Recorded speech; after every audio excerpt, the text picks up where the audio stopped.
കർണാടകയിലെ ജാതി census report മന്ത്രിസഭയ്ക്ക് മുന്നിൽ പിന്നോക്ക വിഭാഗക്കാർ ജനസംഖ്യയുടെ 70%-ലധികമായി വർദ്ധിച്ചതായാണ് റിപ്പോർട്ട്.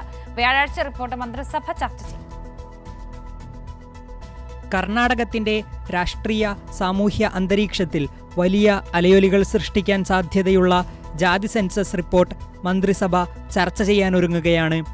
പിന്നോക്ക വിഭാഗക്കാർ ജനസംഖ്യയുടെ 70%-ലെത്തിയെന്നും അതുകൊണ്ട് തന്നെ OBC സംവരണം ജനസംഖ്യാനുപാതികമായി 32%-ൽ നിന്ന് 51%-ആയി ഉയർത്തണമെന്നും റിപ്പോർട്ട് ശുപാർശ ചെയ്യുന്നു. നിലവിൽ 5 വിഭാഗങ്ങളുള്ള സംവരണ പട്ടികയിൽ പുതിയ ഒരു വിഭാഗം കൂടി രൂപപ്പെടുത്തണമെന്നും നിർദ്ദേശിക്കുന്നുണ്ട്.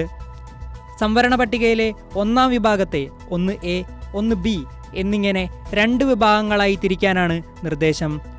ഇതോടെ ആകെ സംവരണ വിഭാഗങ്ങളുടെ എണ്ണം 6-ആയി ഉയരും. വിഭാഗം 1A-യിൽ നാടോടി സമൂഹത്തെയാണ് ഉൾപ്പെടുത്തുക.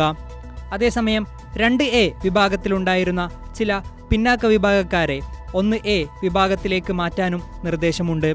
മുസ്ലിങ്ങൾ ഉൾപ്പെടുന്ന 2B വിഭാഗത്തിന്റെ സംവരണം 4-ൽ നിന്ന് 8-ആയി ഉയർത്താനും നിർദ്ദേശിക്കുന്നുണ്ട്. മൊത്തം ജനസംഖ്യയുടെ 25% SC/ST വിഭാഗമാണ്.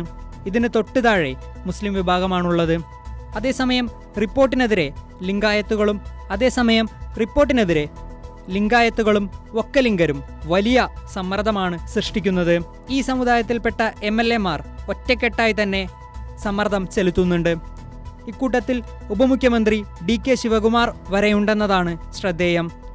അതുകൊണ്ട് തന്നെ 17-ന് ചേരുന്ന മന്ത്രിസഭാ യോഗം കോൺഗ്രസിന് വലിയ പ്രതിസന്ധി സൃഷ്ടിക്കാൻ സാധ്യതയുണ്ട്. News desk, Kairali news.